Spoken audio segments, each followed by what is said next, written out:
L'homme agrafe une affiche de disparition sur le poteau téléphonique. Ses mains tremblent. C'est l'une des centaines qu'il a installées aujourd'hui, soulevant une question effrayante pour un œil non averti.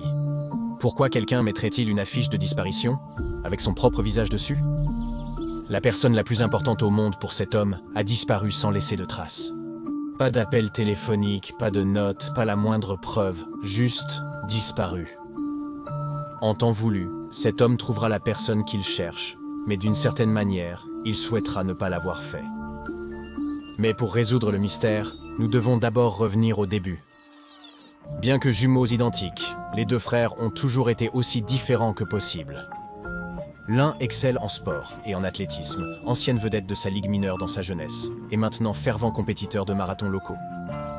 L'autre préfère les activités d'intérieur telles que jouer aux jeux vidéo, lire et dessiner des bandes dessinées. L'un est un fervent carnivore et l'autre est végétarien depuis que les deux sont allés en excursion à une ferme à l'âge de 10 ans.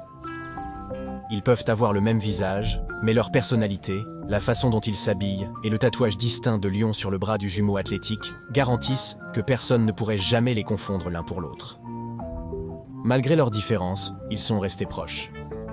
Même après 25 ans en tant que frères, ils discutent encore tous les jours tout en appréciant la seule chose sur laquelle ils peuvent tous deux s'accorder, le café. Les deux frères profitent de leur café du samedi matin dans leur café local préféré, lorsque le frère sportif demande au frère artistique s'il a entendu parler du nouveau fast-food en ville. C'est un restaurant spécialisé dans les hamburgers qui offre des repas promotionnels pour fêter son ouverture et attirer une nouvelle clientèle. Le frère sportif compte profiter de l'offre plus tard, lors de son déjeuner. Le frère artiste n'est pas très intéressé, mais demande à son frère de le prévenir si les frites sont bonnes. Ils terminent leur café, vont chacun de leur côté, et le frère artistique n'y pense plus. C'est-à-dire, jusqu'à ce que le lendemain arrive, et il n'a pas eu de nouvelles de son frère depuis le café. Ce n'est pas totalement inouï, mais suffisant pour faire lever un petit drapeau rouge dans la tête de l'homme. Il envoie un service de messagerie court à son frère, léger mais toujours inquiet. « Est-ce que le burger t'a donné la diarrhée ou quelque chose comme ça? Tu vas bien ?» Un autre jour passe, et toujours rien. De plus en plus inquiet, il contacte même la petite amie de son frère qui avoue ne pas l'avoir vu depuis samedi, ce qui le rend encore plus anxieux. C'est décidé, quelque chose ne va pas. Il se rend à la maison de son frère et constate que l'allée est vide, les lumières sont éteintes, il n'y a personne à la maison. Il s'efforce de déterminer la suite. Il est peu probable que la police le prenne au sérieux, sans signe d'acte répréhensible. Vu de l'extérieur, on dirait que son frère est parti en voyage sans prévenir personne. Mais il ne ferait pas ça. Il avertirait d'abord ses proches pour éviter leur inquiétude. Le jumeau artistique sent sa tête tourner, ses pensées commencent à spiraler vers le pire des scénarios. Non, il ne peut pas laisser le désespoir le submerger. Il doit garder la tête claire. Si seulement il y avait un moyen de retrouver son jumeau disparu. Les deux frères avaient activé le suivi de localisation sur leur téléphone il y a plusieurs mois, et ils devraient toujours partager leurs emplacements. Si son frère a toujours son téléphone, alors il pourra savoir où il se trouve. L'application montre que le téléphone de son frère est actuellement dans une ville voisine, à 2 heures de route. Il vaut mieux se dépêcher, et vite. Mieux vaudra qu'il élucide au plus tôt cette possible disparition. Peut-être que tout ceci n'est qu'un grand malentendu, et que les choses s'arrangeront. Il ne peut qu'espérer. Malgré ses espoirs, quand il arrive là où le téléphone de son frère devrait l'attendre, il n'y a aucune trace de lui. Il repère la voiture de son frère, abandonnée sur le bas-côté, la porte encore ouverte. Son téléphone est abandonné sur le siège conducteur du véhicule. Son estomac se noue sous l'effet de l'angoisse qui l'envahit. Quitter la ville à l'improviste est une chose, mais son frère n'abandonnerait jamais sa voiture et son téléphone ainsi, sauf si quelque chose de grave s'était produit. L'homme scrute les environs en panique, à la recherche d'indices sur la destination de son frère. Rien. Il n'y a qu'un fast-food ici. Attendez, quelqu'un à l'intérieur a peut-être vu quelque chose. Un des employés ou des clients. C'est un peu exagéré, mais c'est mieux que rien. Il pousse la porte et se précipite à l'intérieur, où l'employé au comptoir l'accueille avec un large sourire, quelque peu absent. Il lui demande si elle a vu un homme qui lui ressemble, mais elle secoue la tête. Elle n'a vu que leur client de toute la journée. D'ailleurs, aimerait-il essayer gratuitement un burger et une boisson? Promotion spéciale nouvelle. L'homme refuse, grimaçant face à l'inhumanité d'offrir un repas rapide à une personne visiblement en détresse profonde. Pour un instant, il pense voir son sourire fléchir, trahissant une lueur de cruauté froide et dure dans ses yeux, sous le vernis de l'amabilité. Mais aussi vite qu'il l'a vue, elle a disparu, et le sourire est de nouveau figé en place. Cet endroit lui donne la chair de poule. Il ira vite aux toilettes avant de retourner là-bas pour continuer à chercher son frère. Le temps est essentiel. Dans la salle de bain, il éclabousse un peu d'eau froide sur son visage, laissant la légère piqûre le ramener dans son corps, alors que la panique menace de le dissocier de celui-ci. Il doit rester concentré pour continuer ses recherches. Puis, du coin de l'œil, il l'aperçoit. Non, ce n'est pas possible. Mais si, c'est le cas. Là, sur le mur de la cabine de salle de bain, il y a une copie conforme du tatouage de lion de son frère. Il est décoloré, à peine perceptible, mais il est définitivement là. Il contacte la police, mais ils sont impuissants. Après tout, rien ne permet de lier définitivement son frère disparu à ce fast-food. Un design de lion et un burger gratuit ne suffisent guère à construire un dossier. Mais au fond, il sait qu'ils y étaient pour quelque chose. Et il n'est pas le seul. Son cas attire l'attention de la fondation SCP, et ils commencent à enquêter sur la chaîne de restaurants. Ils lui attribuent même une désignation officielle, SCP-2789. SCP-2789 est une franchise de restaurants de restauration rapide du nom de Beef Belly Bills. Il sert le déjeuner et le petit déjeuner et chaque instance de SCP-2789 comprend des friteuses, des grilles, des machines à soda et à glace entièrement opérationnelles. Lorsqu'une instance de SCP-2789 apparaît pour la première fois, elle s'intègre aux canalisations et aux lignes électriques environnantes en étendant des tuyaux et des fils qui se connectent au système le plus proche. Ce n'est pas la seule chose étrange qui se produit chaque fois qu'un nouveau Beef Belly Bills ouvre, mais vous l'avez probablement déduit des indices contextuels. Lors d'une instance, il y aura au minimum 4 membres du personnel présent. Bien que ces employés semblent être humains, ils ne peuvent pas être retirés des lieux même par la force et refuseront de partir même après la fermeture du restaurant pour la journée. Lorsqu'une instance de SCP-2789 est détruite, le personnel se dissoudra en tas de tissus et de fluides corporels. Cela peut sembler macabre, mais c'est loin d'être l'aspect le plus dérangeant de SCP-2789. L'horreur de SCP-2789 réside dans l'offre promotionnelle où 30 personnes choisies aléatoirement près du restaurant anormal sont sélectionnées annuellement. Le processus par lequel ces individus sont choisis reste inconnu, mais chacun d'eux se voit offrir un hamburger gratuit avec la boisson de leur choix. Cela semble un peu trop beau pour être vrai, et c'est parce que c'est le cas. Après que plusieurs disparitions aient été liées à des factures de ventre de bœuf, notamment pour les victimes ayant reçu cette promotion, la Fondation a assigné des agents pour surveiller l'activité dans certains restaurants. Lorsqu'un individu était sélectionné pour cette offre, les agents suivaient leur localisation et surveillaient leur état à distance. Les premières personnes à qui l'offre a été proposée l'ont refusée et rien de notable ne s'est produit. Mais ensuite, une femme d'âge moyen en Californie du Nord, a accepté. 5 heures après avoir consommé son burger et son soda, elle est rentrée chez elle, a pris sa voiture et a conduit jusqu'à une ville à plus d'1 heure de route. Il semble qu'elle n'avait pas prévu ce voyage à l'avance et a été saisie d'une envie soudaine et inexplicable de se rendre à la ville. Les agents de la Fondation observeront plus tard que la ville visitée n'avait pas de restaurant Beef Belly Bills. À l'époque, cela ne semblait pas pertinent à l'époque, mais l'importance de ce détail deviendrait tragiquement claire très bientôt. Les agents ont regardé la femme sortir de sa voiture et se diriger vers le coin d'une rue animée. Elle a soudainement porté sa main à sa poitrine et s'est effondrée au sol comme si elle avait une crise cardiaque. Quant à ce qui s'est passé ensuite, eh bien, ça devient un peu compliqué. Aucun agent assigné à suivre la femme ne pouvait se rappeler ce qu'ils avaient vu, et leurs équipements n'ont pas réussi à enregistrer l'incident. Au lieu de cela, leurs caméras n'ont enregistré que du statique entrecoupé d'images du logo de Beef Belly Bills. Tout ce dont les agents se souvenaient, c'était d'avoir vu la femme s'effondrer. Et puis, comme si cela avait soudainement apparu de nulle part, il y avait un nouveau Beef Belly Bills là où son corps était tombé. Où est-elle allée? D'où vient le restaurant? Pourquoi ni eux, ni aucun autre civil de la région ne pouvaient se souvenir de ce qui s'était passé? Ce même jour, l'analyse du matériel prélevé sur le site d'une franchise de Beef Belly Bill démolie est revenue du laboratoire, et une image macabre a commencé à se former. Des analyses de composants structurels de SCP-2789 ont révélé des traces de moelle osseuse, de liquide céphalorachidien et d'épiderme humain utilisés pour isoler les fils électriques. Ils ont même trouvé un cerveau humain agrandi caché dans les murs du restaurant. Les tests acides désoxyribonucléiques de ce matériel correspondaient à un homme disparu dans une ville voisine du lieu d'apparition du restaurant. L'analyse acide désoxyribonucléique du matériel prélevé dans ce nouveau restaurant a révélé qu'il correspondait à la femme de Californie. Grâce à ces nouvelles informations, l'équipe de recherche de la Fondation a pu faire des suppositions éclairées pour établir un aperçu du processus de formation des instances de SCP-2789. Une fois qu'une personne a consommé son burger gratuit et est possédée par l'envie de se rendre dans une ville voisine, elle se voit attribuer la désignation SCP-27892. En atteignant leur destination, SCP-2789-2 éprouvera quelque chose semblable à une insuffisance cardiaque congestive, puis son corps commencera à augmenter rapidement de masse, jusqu'à atteindre une hauteur et une largeur d'environ 4 mètres.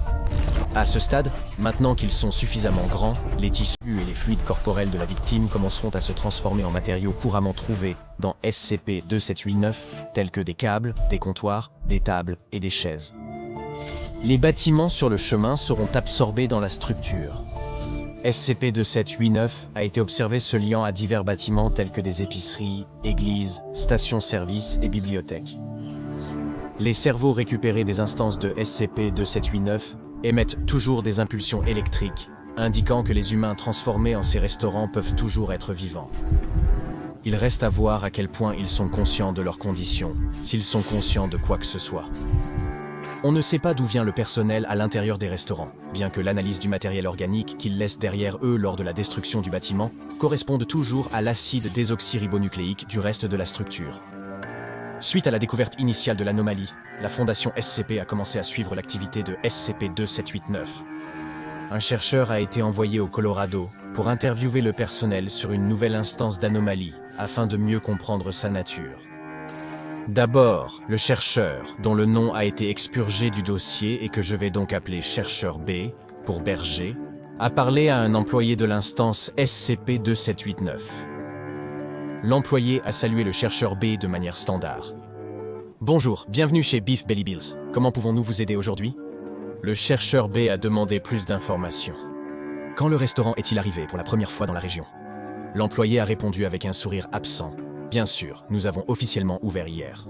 Voulez-vous essayer notre burger bacon, laitue, tomate? Et pour seulement 3,99, vous pouvez en faire un combo. Le chercheur B a refusé et a demandé des éclaircissements. Le camp a été établi, mais comment le restaurant est-il arrivé là? Comment est-il apparu si rapidement? L'employé a secoué la tête et haussé les épaules. Je suis désolé. Leur voix était enjouée, mais un peu creuse, comme un ordinateur crachant une ligne préprogrammée. Si vous avez des questions sur notre entreprise, vous devrez parler au président-directeur général. Il est l'âme de l'entreprise. J'espère qu'il pourra vous aider. Chez Beef Belly Bills, le service client est notre priorité. La mention d'un président-directeur général a intéressé le chercheur B. Des rapports mentionnaient un mystérieux homme âgé prétendant être le président-directeur général et fondateur de l'entreprise dans plusieurs instances de SCP-2789. Les descriptions de l'homme variaient, avec peu de constante. L'homme portait toujours un costume et avait toujours une grande moustache. Il y avait peut-être une part de vérité dans ses propos. Je suppose que vous ne pourriez pas contacter votre président-directeur général pour lui demander de venir ici? Le caissier a secoué la tête. Le président-directeur général, selon eux, va et vient comme il veut. Personne ne pouvait lui dire quoi faire, encore moins un simple caissier.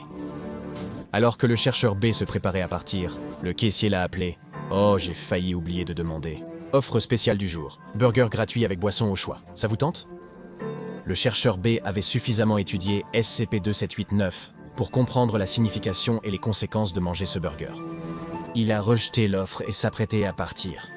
Alors qu'il le faisait, le caissier est devenu très agité, le visage devenant rouge, et a crié sur le chercheur B pour son ingratitude de ne pas accepter son cadeau. Mais qui était-il? Faisait-il référence au chercheur B ou à ce légendaire président-directeur général et fondateur?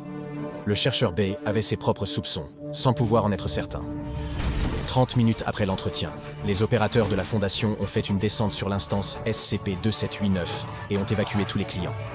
Les employés ont refusé de partir, et lorsque des opérateurs ont essayé de les déloger de force, ils ont disparu pour réapparaître dans la cuisine. Sans autre choix, la Fondation a démoli le bâtiment. Mais pas avant d'avoir saisi le burger et la boisson offerts au chercheur B pour les tests. Après la destruction du bâtiment, les échantillons de nourriture et de boissons ont été testés et ont révélé des traces de sang humain, de mucus et de moelle osseuse, à la fois dans la sauce du burger et dans la boisson elle-même. Bien qu'ils n'ayant pas obtenu beaucoup d'informations sur la nature de SCP-2789, la Fondation avait appris quelque chose. Quel que soit le mystérieux vieil homme désigné SCP-2789-1, était le personnel qui lui répondait, il pourrait être en charge de toute l'opération. S'il était vraiment l'agent fondateur, RR signifie « réduit juste un peu d'humour de fondation à voyager à une instance de SCP-2789 à Washington pour tenter une interview avec le fondateur, peut-être le célèbre Beef Belly Bill lui-même. » L'agent R a trouvé l'homme moustachu assis à une table à l'intérieur de l'établissement, buvant un milkshake. Quand on lui a proposé une interview, il a dit oui. L'agent R a demandé à l'homme de détailler son implication avec l'anomalie. Il a répondu qu'il était le président-directeur général de cette belle entreprise. C'est beau, n'est-ce pas? L'agent R n'a pu se résigner à approuver. Il n'était pas, a-t-il répondu, un fan de la manière dont les franchises de restaurants étaient construites. Vous savez, sacrifier des vies humaines innocentes et déformer leur corps en restaurant de restauration rapide, dérivés organiquement. Le fondateur a ri de cela et a dit « J'ai peur que pour avoir une entreprise prospère à notre époque, vous devrez faire des sacrifices. » Je pensais que quelqu'un de votre fondation le saurait. L'agent R a veillé à garder son visage stoïque, mais en privé, il était choqué. Comment cet homme connaissait-il la fondation? Plus important encore, que savait-il à ce sujet? Il a dévié le commentaire, gardant l'accent sur les factures de ventre de bœuf. Le fondateur a suivi le mouvement. Bien sûr, bien sûr. Voilà que j'étais assis dans mon bureau un beau jour, et je me suis dit et si je pouvais augmenter le nombre de restaurants dans mon entreprise sans aucun coût, et augmenter la production également sans aucun coût? Bien sûr, il y en a certains. Des choses moralement ou éthiquement discutables. Ici, l'agent R a interrompu en haussant le ton. La mort de centaines de personnes, juste pour augmenter la production. Le fondateur s'est éclairci la gorge bruyamment pour couvrir le son de la voix de l'agent R, puis a continué à parler, la poitrine gonflée de fierté, mais finalement tout cela vaut la peine d'augmenter mon entreprise. Ceux qui acceptent mon cadeau sont des héros, des agneaux sacrificiels au service de quelque chose qui les dépasse. Ce n'est pas comme au bon vieux temps où quelqu'un vous offrirait un sacrifice humain pour vous aider. Non, le monde a changé et je m'y suis adapté. Après tout, je suis l'âme de l'entreprise. Ces mots. L'agent R les avait déjà entendus auparavant. Il a pris la parole. Vos employés tiennent exactement le même discours. Qu'est-ce que cela signifie exactement? Au lieu de répondre à la question, le fondateur a fini son milkshake, aspirant bruyamment à travers la paille en plastique, ce qui ressemblait à de la glace. Quand il a fini, il a fait un clin d'œil à l'agent R et a simplement dit « C'est un secret d'entreprise ». Puis il s'est levé, a jeté son gobelet vide dans une poubelle et s'est excusé pour aller aux toilettes. Dès qu'il a été seul, l'agent R a appelé l'unité force d'intervention mobile Kai-17 pour venir et détenir SCP-2789-1. Toutefois, à l'arrivée de l'unité sur place, le fondateur restait introuvable. L'instance de SCP-2789 a été rapidement détruite, et la localisation et la containment de SCP-2789 ont été élevées au rang de priorité absolue. Incertain de comment il connaissait la Fondation, il devait le découvrir au plus vite, par tous les moyens. Toutes les instances de SCP-2789 qui sont découvertes doivent immédiatement être détruites afin de les empêcher de se propager. La force d'intervention mobile DIC-7 mentionnée précédemment, Cross Country, est chargée de localiser les instances dès qu'elles apparaissent. Ils y parviennent en surveillant les réseaux sociaux et autres sources accessibles. À ce moment, la Fondation n'a toujours pas été SCP-2789. À ce moment, la Fondation n'a toujours pas réussi à contenir SCP-2789-1, mais les membres de force d'intervention mobile DIC-7 ont été conseillés de tenter de le contenir chaque fois que l'occasion se présente. Une cellule de détention humanoïde standard a été préparée pour l'occasion, bien que j'ai mes doutes. Je ne veux pas jeter le discrédit sur l'équipe de recherche et leur choix, mais tout ce que j'ai observé à propos de cet homme indique qu'il ne respecte pas les lois de la nature. Il ne faut pas le voir comme l'homme ordinaire qu'il paraît être. Lors de la lecture de l'entretien avec SCP-2789-1, j'ai été frappé par la mention de l'homme du sacrifice humain. Il l'a qualifié de pratique courante à l'époque, quelque chose qui est passé de mode avec le temps, et l'a obligé à s'adapter à la nouvelle manière de faire les choses. Bien qu'il soit évident pour quiconque prête attention que cet homme n'est pas un magnate ordinaire de la restauration rapide, j'ai développé ma propre théorie personnelle concernant sa véritable nature. Il est une sorte de dieu ancien, pour emprunter le langage d'une horreur cosmique, un être ancien et puissant qui nécessite un sacrifice humain sous une forme ou une autre. Autrefois, il lui était offert. Maintenant, il les chasse en leur offrant un repas gratuit, transformant leur corps en outil pour étendre son influence à travers la nation, et peut-être le monde. Je ne sais pas d'où vient Beef Belly Bill, comme j'ai pris l'habitude de l'appeler. Je ne sais pas non plus quel est son grand dessein, S'il en a un, au-delà d'une croissance sans fin et continue aux dépens d'innombrables vies humaines. Je sais seulement qu'on ne peut le laisser continuer sans contrôle. D'une manière ou d'une autre, il doit être arrêté. En attendant, nous ferions tous bien de nous souvenir du vieux dicton. Il n'y a pas une telle chose comme un déjeuner gratuit. Découvrez le Patreon du Dr Bob et devenez un jeune chercheur aujourd'hui. Allez voir une autre entrée des dossiers du Dr Bob, comme SCP-1352 Diable de poussière.